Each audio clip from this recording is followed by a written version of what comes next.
put the cord just right. So fingers Because crossed. right now it's working fine. Fingers crossed on the mic. And we are live. Jose, we're just talking about my microphone, which tends to cut out. So hopefully that doesn't happen this time. Greetings, everybody. It's Friday. Happy New Year, Jose. Happy New Year, Bryan, and Happy New Year to everyone that is listening. Jose and I were just talking about what's going on out there in the world. And boy, whew, that's a good way to wake yourself up in the morning. Because here in Colorado, it's 8 o'clock.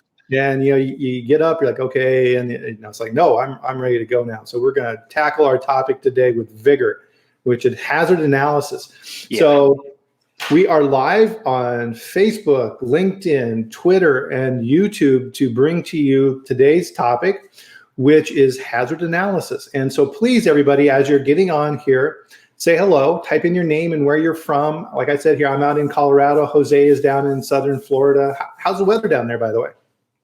Oh my goodness, has been just beautiful. These, I will say 2 or 3 weeks in a row. It's just excellent. Humidity is very low. We have, most of the time we have been under freezing temperatures for Southeast Florida, below 70. So what is it here in Colorado? In Loveland, Colorado, it's 24 degrees. So it's a bit chilly out. Oh my. No, that's not for me. No, yeah, the dog went out and did his business very quickly this morning. So that's a side benefit of that. That's for sure. Yeah, I bet. Oh, hey, what's interesting here is one of the things, and if people want this, please email me and I'll send this to you. One of the things, Jose, that FDA puts out, and they've updated this, is all of their recalls and warning letters and citations, right? So if FDA goes into a plant and gives the plant a 483 for failures, FDA publishes that information on what they wrote those plants up for. Now they take out all the details of, confidential information, but the company and all these type of things. So I've gone back and reanalyzed that for 2020. Some really interesting stuff in there. But for our topic today, the top five is hazard analysis. The other things in the top 5, which is kind of interesting, are things around your plant. So people following GMPs and condition of the plant and, seeing pest activity, things like that. So you can't forget about those. But on the food safety side with your food safety plan, hazard analysis is in the top 5. Yeah, and I'm not surprised. And most likely, Bryan, if we go back in time into that information about 483s from FDA, most likely you are going to find the same thing with the seafood HACCP. And if we go and do some kind of a research, FSIS, USDA, most likely we will have findings about the effectiveness of the hazard analysis. Mm-hmm, absolutely. Before we start diving into this too deeply, Jose, it's time for our drink. Yes. Did you bring your tea today? Oh, yes. Here is my cup of tea. I love that cup. Beautiful. That is very good. Beautiful. So again, and this is a fun thing here. Let's see if this works here. So I can do a ticker here across the bottom. Ah, look at that. Hazard analysis running across the bottom. Oh, yeah, I can see it. Oh, that's nice. Isn't that nice? We're getting fancy here. We are getting fancy at Food Safety Chat. So are you ready to dive in, sir? Yes. Okay, so look at what I prepared for today, Bryan. So when we discuss about chatting about the hazard analysis today, I said, well, I mean, everybody's going to say, well, that is, the typical hazard analysis, and that is, we're going to be talking about the same thing over and over, and most likely it's going to be the same topic as we have seen in any presentation, course, training, whatever. And I said, we should be doing this in a way to make sure that we go into some details that maybe people is missing in those classes or courses or whatever is the understanding. So one of the things that I would like to say before we start getting into hazard analysis is, and I have some notes for today. Mhm. So the first one that I have here is that we need to remember that before we set up any kind of a hazard analysis, we must be working, the company and the facility must be working under sanitary conditions. And I need to highlight these two words because that's how it is written in the law. And the law says that if we are not working under sanitary conditions, two things will happen. Number one, working under unsanitary conditions is prohibited by law. And remember that the food law is a criminal law, so Yeah. carries criminal consequences. But number two, anyone working under insanitary conditions, the products are automatically identified as adulterated or misbranded. So Yeah. that's the other thing that is extremely important. And remember your hazard class. If you do not have your GNPs in place before you try to attempt your hazard analysis, it's not going to work. Good point. Very good point. That's a perfect grounding for this because so to put it in layman's term, right, is you can have the best food safety plan in the world, but if you're producing your product in a dirty barn, it doesn't matter. It It doesn't doesn't matter. matter. Yeah. Yeah. Absolutely, right. Got to have that framework. Please. So after that, Bryan, because we already discussed insanitary conditions, the other thing is, okay, so if I'm working under insanitary conditions, my products are going to be considered adulterated or misbranded by default. The misbranding needs about proper labeling and making sure that we declare everything. So I'm going to, for a second, not talk about misbranding. Let me concentrate on adulteration. So again, I'm going back to the definition of adulteration, and I'm going to say, okay, so what is the definition? So look at this.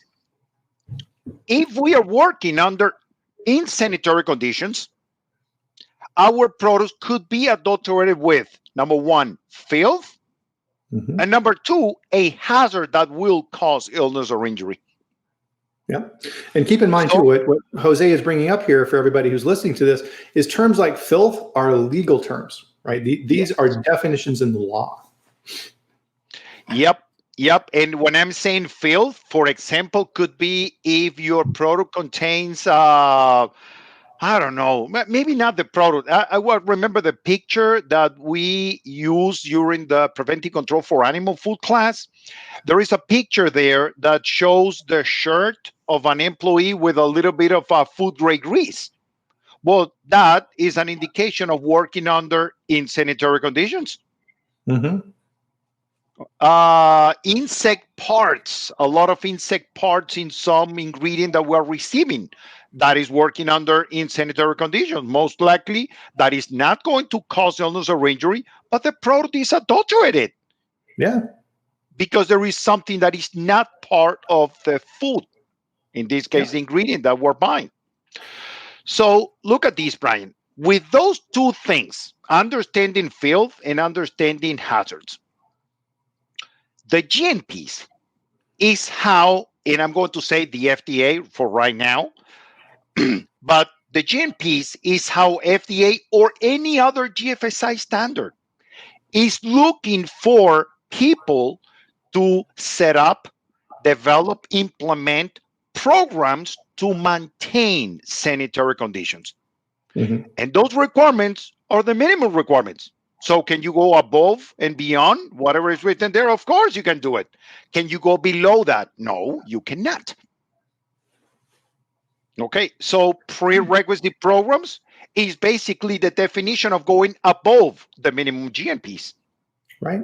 Yeah, and a good way to think about it too is so you've got this minimum threshold, which is a great way to put it, Jose. So you've got this minimum threshold that you cannot go below, right? The government is saying anything below this isn't something that it's fit to eat, right? So once FDA says, oh, you've gone below this line, you produce product that's adulterated, it's done, right? That product is not fit for human consumption. done deal, right? It's there's no way out of that. So if you ever hear FDA say that, you know what you've got. So originally, by the initial design, and this is my guess, I'm just now thinking about the whole system as a food safety system, GMPs divided in GMPs and HACCP, because with GMPs, what we're trying to do is to control filth, and with the HACCP, with the HACCP approach, with the hazard analysis in this case, what we're trying is to separate the hazards from the filth under the adulterants of the food. Mm. And that makes sense. Yeah, no, I like it. That's a great way to think about it. Good idea. So look at this. So if that is true, which I believe it is, okay, and maybe someone in the audience may correct me or provide any other point of view. But assuming that that is correct, look at this difference between preventive controls and HACCP. In HACCP, a critical control point, by definition, is a step of the process where we are going to set up a control measure. Right. In preventive controls, what the regulation requires is that you define the controls that you are going to put in place for the hazards, and then define where or how you are going to set up that control.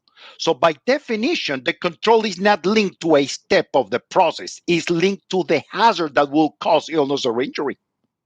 Yeah, so it's a wider view. It's a wider view.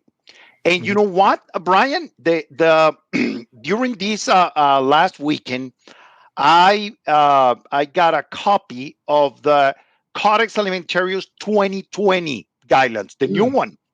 Nice. Oh my goodness! And that's, guidelines is so much aligned with the preventive controls that you have no idea. In that document, Bryan, when I saw the template for the hazard analysis, you don't have the last column, the CCP column to answer yes or no. It's not part of the hazard analysis anymore. What about that? So they are basically saying, you know what? The preventive controls approach makes more sense because it's about separating filth from the hazards. Yeah, definitely. And I think, this is great. This is really showing why it's so important to have this base and why the hazard analysis is so important. One of the things that I've seen, Jose, when I go out and I look at people's food safety plans, and for convenience, we'll talk about, food safety plans for this, is that they take their old HACCP plan and they look at their old hazard analysis and they say, it's pretty good. I think I can just use my old hazard analysis and just kind of tweak it a little bit and I'll be good. Huge mistake. Do you agree? I agree 100%. Because one of the things with the hazard analysis that FDA then says now, and this is a huge step up with FSMA, is okay, you show that you have a hazard here for this step or this ingredient, let's say salmonella. And then the next thing that FDA says is, show me the documentation and the evidence that you came to this conclusion with. And people go, oh, well, I just kind of know, right? You have to have the documentation. I found this in the Bad Bug book. Here is my research online for recalls for salmonella for this ingredient. Here is my analysis based upon this research paper from Cornell or wherever, right? You have to have the backup. And a lot of people get written up for that because they just think it's common knowledge. Yeah. And FSMA requires that documentation.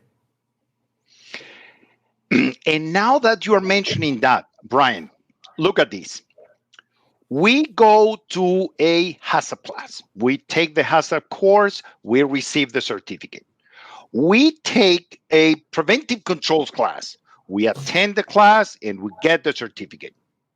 So now during the hazard analysis, we are supposed to identify hazards that are specific to our process, environment, ingredients, people, activities, equipment, facility, and so on. Really? Because my point now is, have you had any kind of training on how to determine which are the different sources and which are the different hazards that may impact your processing operations? Because that is not something that you get when you take preventive controls or HACCP. You just learn about the methodology, but you're not learning about hazards. Is that right? And that is exactly the reason why you and me, when we start helping people, we start saying, well, can I see your flow chart? Can I see your hazard analysis? What are the hazards here? Exactly. And I think a really good way, and people get confused on this, and I tend to break this out, so I'd be curious to see how you do this. In the hazard analysis, I like to break it into two sections. People tend to blend these together, but I like them separate, right? So to your point, right, we're going through the whole methodology. We're just talking about the hazard analysis, Pete. So we have the flow chart and blah, blah, blah. So I like to break it up into an ingredient hazard analysis and a process hazard analysis. People blend those and they get confused. So the example I use is this, is milk, raw milk, let's say you're a dairy, raw milk coming in has hazards, right? It's not pasteurized, it's raw. It's coming in the truck. If you drink it, you're probably going to get sick, right? There's listeria floating around in there, salmonella, who knows what, right? It's not fit for human consumption. That's a hazard in the ingredient itself. Yes. So the first step in the dairy plant is receiving, right? So you're bringing the milk in and you're putting it in a silo. A cooled silo, right? You're keeping it at 40 degrees or less. Why? Or below. You're preventing those bacteria that are there from getting into a log phase and going out of control. Because your pasteurizer has a 5-log reduction, it's not going to kill everything. So the more bacteria, the more gets through, right? It's going to cause issues. Yes. So the process keeps it cool to control the hazard present in the ingredient, right? And if you don't separate those two things out, it gets really muddy really, really fast. Yeah. Yep. That's absolutely right. Pasteurization, any mild thermal processing is designed to reduce certain amount of logs of whatever is the bacteria of concern in this case. So if you want to achieve 0 and you're expecting, and I'm going to say a number, we're going to have 10 bacteria here. Okay, I need 0. Very well. I'm going to design a pasteurization process that is going to reduce from 10 to 0. And I'm going to tell you, Bryan, you need to maintain the temperature like this or above, and you need to have that temperature for this amount of time. Done. What about if you start, instead of 10, you start with 11 or 12 or 20 or 25? Well, the process is not going to reduce to 0. And I'm saying 0. We will never get 0. But I mean, my point is a reduction. Right. So if we do not maintain the right GMPs in place and our product is not low enough in load of whatever is the hazard at the beginning, maybe our controls are not going to be effective. Yeah. A good way to think about it is just a percentage. Let's say that, to your point, 1% survive, right? And that's the way nature works. Bacteria are very tenacious, right? Some are always going to survive. You're going to have spores or what have you. Something's going to get through. So to your point, right? If you've got 10, you've got 0.1. Nothing's going to survive. You got 100. Oh, now you've got 1. You got 1,000. Now you've got 10, right? And it just goes and goes and goes and goes. And with bacteria, right? You're not talking about 100 or 1,000 per mil. You're talking 10 to the 6, 10 to the 7, right? You're talking a lot of bacteria. So you need to keep that as low as possible. Now, this all circles back to what you were talking about earlier, right? If you don't have a plant that you keep clean and you don't have good sanitation in place and you don't have good processes and training and GMPs and that all contributes to making that process less and less and less efficient. And at the end, we already mentioned this, but you know what caught my attention? I was reading these new Codex Alimentarius guidelines, And it caught my attention. I read the entire document by GNPs and HACCP. So in many places, Bryan, I can tell you I did not count them, but I will say that 3 or 4 different places throughout the entire document, Codex Elementarius is pushing people to say, if you don't have the right background to do hazard analysis, don't do it. Look for help. Nice. Well, and that's, I'm sure you see this in your business because I see it in mine too, right? We go to the PCQI course and we go through, and the trainer is going through the information, and you're up there doing the training, and me as a student is like, oh, this is amazing. I totally understand this. This makes perfect sense. I understand how to do a hazard analysis for omelets. I got this down pat. But then you go back to your plant, right? And your plant is not the instruction manual. It never is, right? The chances of you making omelets, very small. Yeah. The chances of you making omelets how they do it in the manual, 0, right? Yeah. So now you're sitting at your desk going, oh my God, where do I start, right? Where do I start, right? And so that's a very good lesson. I think it's something that we need to emphasize is don't feel like you have to do this on your own and you need to carry the entire burden, right? There's all kinds of resources and data and everything else. And this circles back to what I was saying earlier. When FDA says, all right, you've identified this as a hazard, how do you know, right? You need to show them that you know. And if you don't, you're going to have a lot of problems. And this is something, this is a second point for me, I think it's super, super important, is you need to be able to explain this, right? One of the things we've heard since we were kids was if you want to truly understand something, you have to teach it, right? If you can explain it to somebody else who knows nothing about it, and you can explain it in simple terms and put it in a context that they can go, oh, okay, that makes sense. You understand it, right? You need to be able to do that. So when FDA comes into your plant and they're sitting opposite of the table of you and they ask you a question, you need to be able to teach them on why you do it the way you do it, because not everybody's the same. So the importance is not very important. Yeah, I mean, it's super important, right? You have to be able to sit there and say, oh, absolutely, Mr. FDA investigator, here is why we came to the conclusion on why these hazards exist in raw milk. And here's the resources I used to came to that conclusion. And further in our plan, you're going to see how we control these things. Now FDA is shaking their head and saying, yeah, okay, I understand. I see why you're doing these things. Because part of this too, Jose, is you're going to, in your hazard analysis, include things. There may be things that you look at from a hazard standpoint that are not hazards for you. You have an amazing system and an amazing program, and it's not a risk for you. When FDA comes in and they expect to see that risk and you don't have it, now you have to work twice as hard to explain. So you better understand why you don't have that as a risk. Yeah. So having a food safety plan that is spread across all the documentation in your plant in folders and binders and a little bit of it here and a little bit of it here. And, oh, let me show you the records for this. And I think the hazard analysis over, that's bad, right? You need to have something where you can step through it and tell your story from beginning to end so FDA can understand it and then provide the details to them when they ask for it. A lot of people don't get that. Yep. And again, you may get the HACCP training, you may get the preventive control training. You are trained on the methodology on how to do that, but you're not getting trained on hazards. And when the FDA shows up and they say, why you are not having, and I'm going to say for milk, why you do not have listeria as your environmental hazard. Right. So, and let's say that you are working in a plant with aseptic fillers and everything is completely, tied up.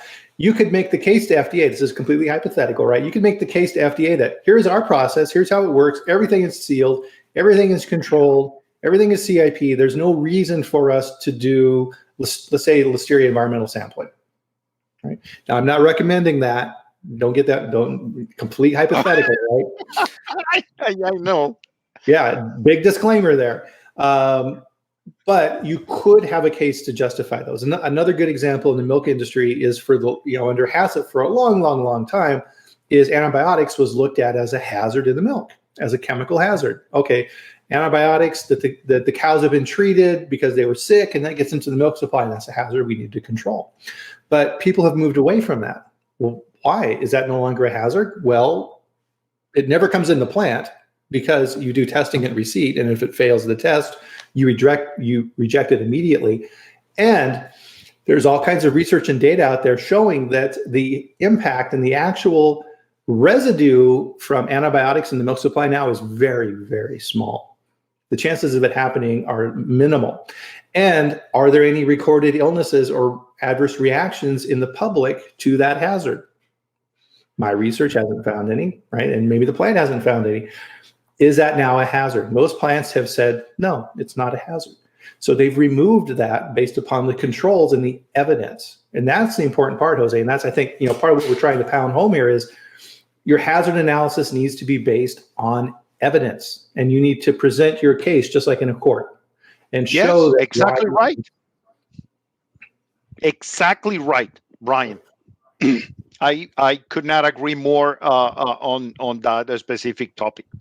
Yep. Now, so part of this then, so if I'm, and please everyone, part of this is just not Jose and us talking about this issue. And you can tell we enjoy talking about this, but the reason we do these live streams is to help you as well. So if you have questions, please, type them in here and we are more than happy. We will stop talking and we will answer your question exactly like Becky did just now. And thank you, Becky. That was absolutely perfect timing. So we have a question here, Jose, from Becky, which is, what are your thoughts on listing prerequisite programs as justification? List document number or just the program title? Oh, that's a very good one. So, Becky, I'm going to start the explanation the same way that we started the chat this morning.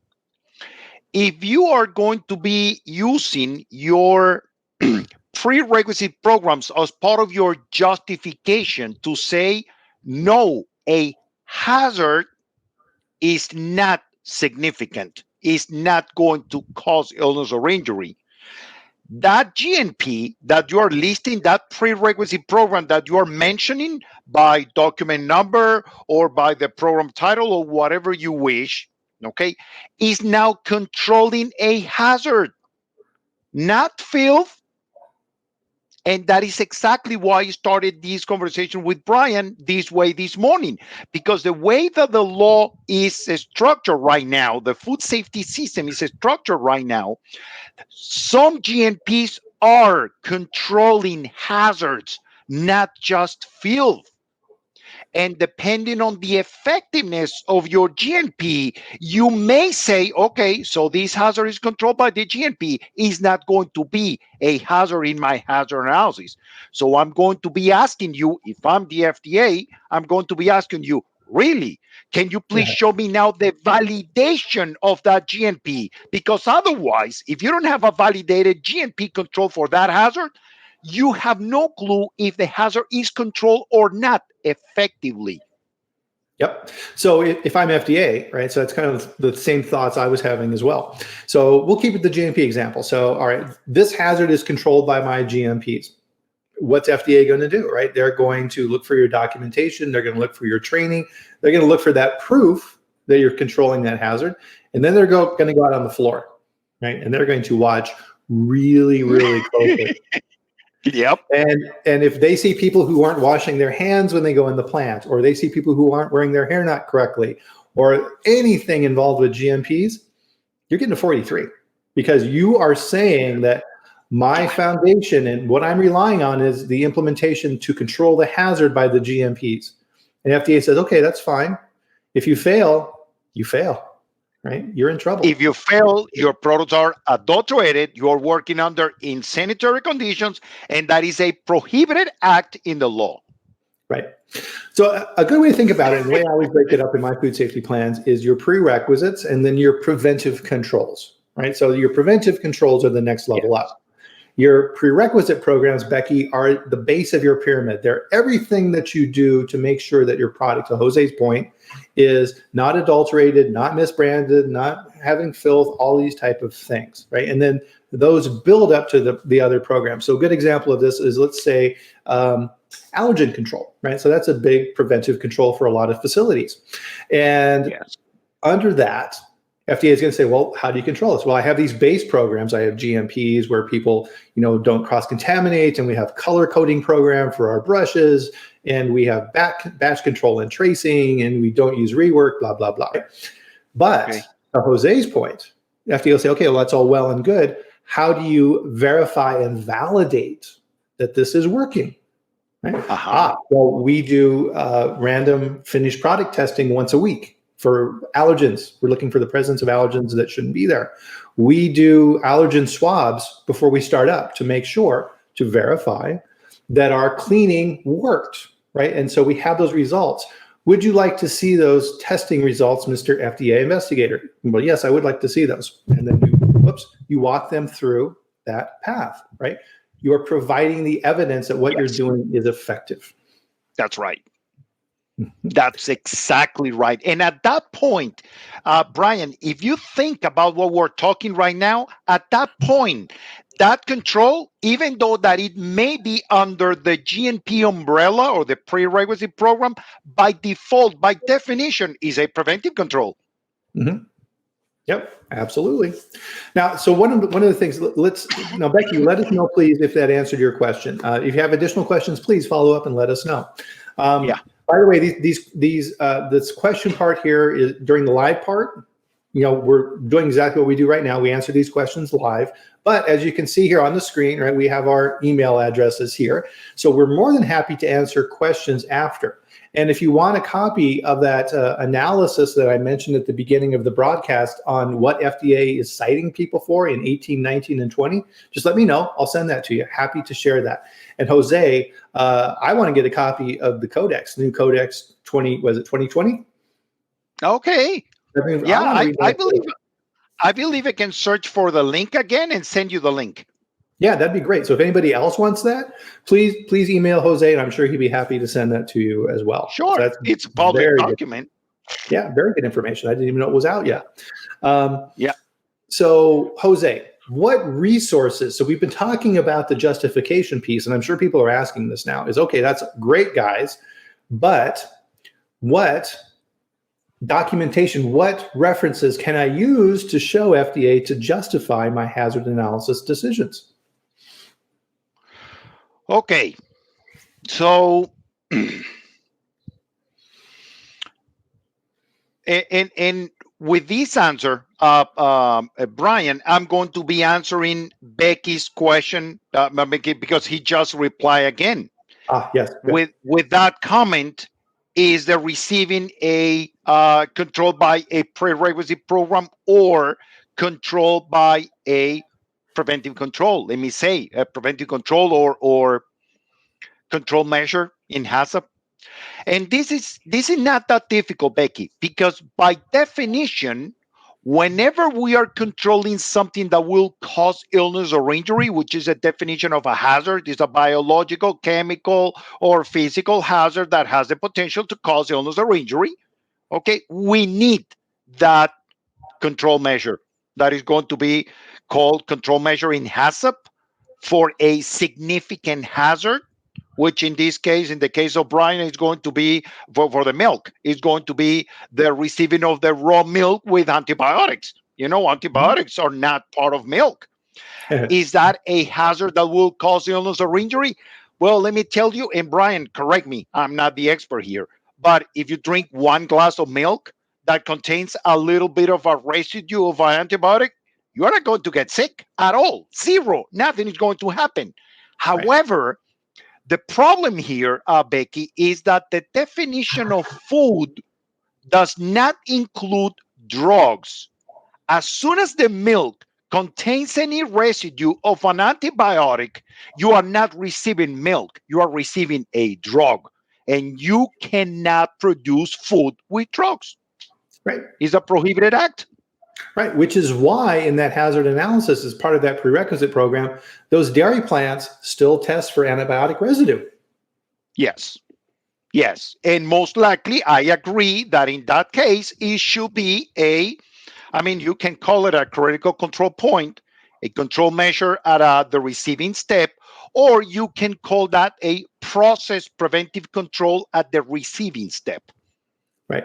So, yeah. So, for your question, Becky, would you call receiving temperature control a prerequisite program or something else? Right. So, as you're going through the hazard analysis, so it's like raw milk, hazard, listeria, and then it's asking you, is this something that needs control? Yes. Now, this is where you need to think about it in two different terms. You think about it as the risk inherent in the ingredient, right? Which is why if you're a dairy plant buying milk, you have supplier programs, right? You want to work with your milk suppliers and your co-op to make sure the milk is the highest quality that you can get coming in and it meets regulatory standards and all these type of things. So there's a prerequisite program on the ingredient as part of your supply chain, right? Here's my list of approved suppliers for milk. Here's their last rating from the local LEO, like in Pennsylvania, the lead, the laboratory guys. And here are our random audits that we do of the milk supply. On the process side, the control is the cooled maintenance of the raw milk prior to pasteurization to control the hazard of the listeria that is inherent in the milk. So it's two levels that you're looking at that, right? So yes, that is temperature control, right? Which is why you take the temperature of the milk coming in at the truck and you maintain the temperature of the milk in the silo. Ingredient hazard analysis, process hazard analysis, both part of your prerequisite programs, the bottom of that pyramid that you're using to control that hazard, right? And then further down the line, pasteurization then is your control step within that process. And so this is kind of interesting, Jose, as we kind of go through this. It's a little off topic, but as I help people put together food safety plans now, I don't really list CCPs anymore, right? It's the preventive and prerequisite controls associated with that, right? So I think that's a big leap for people as they're going through this and a bit of a confusion as they're setting these things up and going through their hazard analysis. You know what, Bryan? I'm going to use another example, and you are saying we're going off topic. I don't think we're going to talking exactly about the hazard analysis. Yeah. So look at this. Look at this. In my experience with milk, okay, the other bullet point I have here for our conversation today is about following the traditional methodology for performing a hazard analysis or following the all-inclusive. And this is something that not many people know about. This is part of the seafood HACCP. When I'm teaching seafood HACCP, there is a section where the FDA explains people that they may go with the traditional method or the all-inclusive. And the FDA recommends the all-inclusive. But you know what? When I'm training preventive controls or the FSIS, HACCP, or whatever, we never mention that in those trainings. So people is not aware that there are two ways to go through the hazard analysis. So the traditional is, for example, you identify that milk is an allergen. I'm going to keep on using milk. The milk is an allergen at the receiving, and your preventive control is going to be at the labeling step. You're going to make sure that the jar of the milk is going to say, well, this contains milk, and basically that's it. That's how you alert anyone with milk allergies that, well, you cannot drink this. But let me use another example. Let's say that when we're receiving milk, we could be receiving, some of the hazard, can I say, listeria, of course, salmonella, and eventually E. coli in milk. Is that possible? Mm-hmm. Oh, yeah.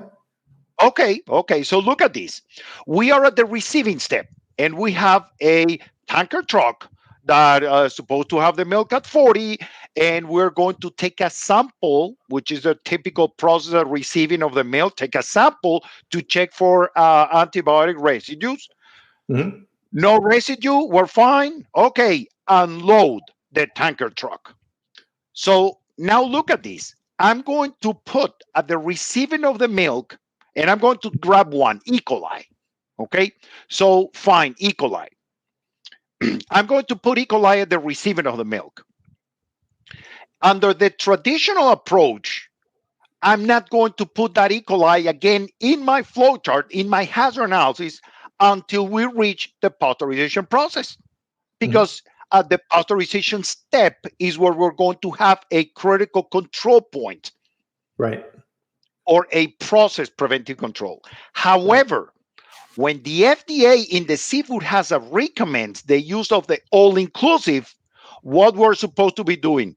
Well, we identified E. coli at the receiving, and the answer is, are we controlling E. coli at the receiving? No, we're controlling that later in the process. Okay, Right. you transfer that hazard to the next step. And the next step could be, for example, the storage. And you're going to say, in my storage, am I controlling E. coli? And you're going to say, nope. So you transfer that hazard again to the next step and so on until you reach to the pasteurization step. And at that from that point on, E. coli is controlled. Interesting. Now look at this. What is the good thing about doing that? That you are going to see that, for example, when the guy that is hooking up the hose to the back of the tanker truck and connected the other end to the pump, so the hose, the pump, the pipes that will take that raw milk with E. coli to the raw tank, all of that is contaminated. Yeah. And you need to set up a cleaning procedure to take care of E. coli to prevent cross-contamination between one load that may have a bigger, one truck that may have a bigger load of E. coli than the next truck, or so on. And to so keep all of those, oh, I'm sorry, go ahead. and all of those GNPs are actually controlling cross-contamination. Yeah. And what I was going to throw in there too then is, right, this goes back to our bioburden conversation relative to the pasteurizer, right? Part of this then is to keep that contamination level as low as possible so that your pasteurizer is doing a good job of knocking it down. Yeah. Yep. Exactly right. Yep. So let's see. Maurizio has a question here. Cool name. I like that name. Milk is milk anyway, even with residue, in providing the residues are not above the minimum levels. Don't you think so? Not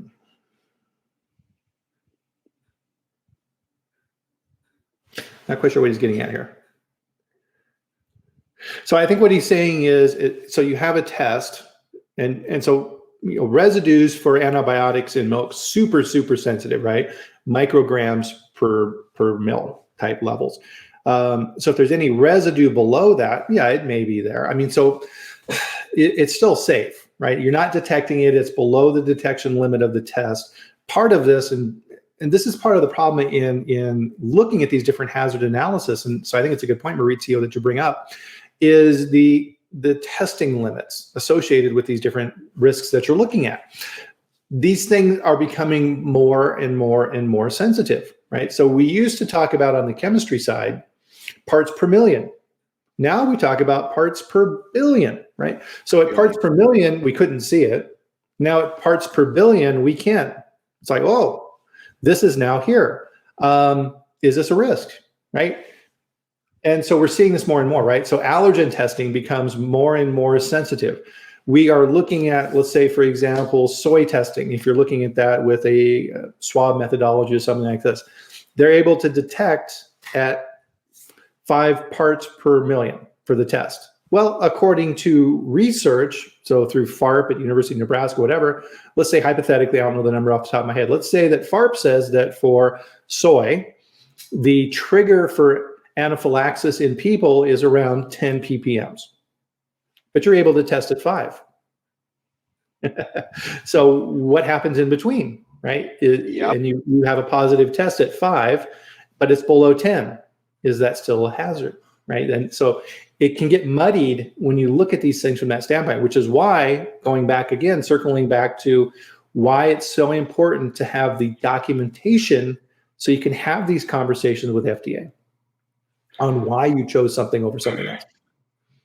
And I mean, 100% with you on that, Bryan. The other thing is understanding some terminology in the food business, because in the case of antibiotics, if you have presence of antibiotics, again, like I was, like we were explaining, Becky, a few minutes ago, is that now you have a drug present in a food product, and that is adulteration by default. Yeah. And that's kind of the in some ways the catch-22 we're in, right? Because Yeah. if it's there, it's there. Yep, that's it. And no matter what is the tolerance, he's there, and he's a drug. So, I mean, it's about doing the right things. I mean, like we were saying a few minutes before, Brian, if you drink milk that contains a little bit of antibiotic, is that going to cause illness or injury in you? No, not one glass. But I mean, if there is no controls about that and the industry goes crazy and everybody's drinking milk all the time with antibiotics, yes, that is a concern. Right. Well, that also gets back to dosage, right? So if you drink 5 glasses of milk a day, also, yeah, the dosage. Yeah, it gets very confusing. So we're coming up on 45 minutes. Wow, this really flew. I'm so happy we're back doing this over the holidays. The last couple of weeks, I missed this. I love having these conversations. So, Jose, kind of what I want to close on this then is for people to really kind of let them know that resource side again, right? Because that is so important. FDA has done us a great favor by putting together what they call Appendix 1, right? And this goes through it and gives FDA's thoughts around, for chemical, physical, and microbiological, some of the hazards they expect to see in different types of products. Now, keep in mind, this is guidance, right? This is FDA's opinion on things that you should think about. That's all it is. You don't have to include those in your plan. But if you don't, back to what we talked about before, you need to explain your rationale and have your documentation to back that up. Appendix 1, great source to go to. FDA's Bad Bug Book will teach you about the different threats associated with micro and different elements there as well too. Recall data. Look at recall data from FDA and see what are those things out there where there are lots of issues, right? Yes. If you work in produce, should you be looking at E. coli? Yeah, right? All right. You have to, right? That data is going to show you where the risks are. Those 3 things out there are really, really good ones. Any other suggestions, Jose, on what type of documentation people can use to justify their hazard analysis? Well, you know that besides the ones you mentioned, I will also highly recommend the use of the RASFF, RASFF, Rapid Alert System for Food and Feed in Europe. So you go to their portal, and they have a very, very nice way to search through hazards and things that may happen in products besides the FDA webpage. So that's a good resource. Nice. I like that. That's a great one. So excellent questions, everybody. Let's see. One other comment here from Mauricio. All over the world, there are MRLs, and the milk is milk, not a drug when the limit is respected. Yeah, of course, if you can't detect it, then you're good to go.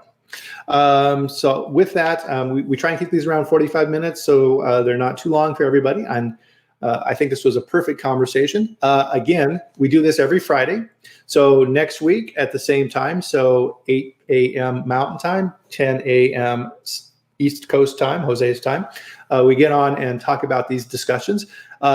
Part of this is for everyone, right? This is just not so that we can talk. So if you have questions or things that you want us to talk about, please email us at the addresses here and give us ideas for topics. What are the things that you would like to know about food safety? And we're happy to talk about those on the show. And if enough people are interested in it, that becomes a topic just like this. So thanks again, everybody. I love it. Jose, any other questions here for closing? No, I believe you are done. Absolutely. So thank you, my friend. Awesome topic. Everybody, hazard analysis, super important for your food safety plan. You got to spend a lot of time on it to make it right, and don't forget, include your justification. So with that, we'll sign off. Thanks again, Jose. We'll talk soon. Bye, Brian. Bye, everyone. Bye, everyone.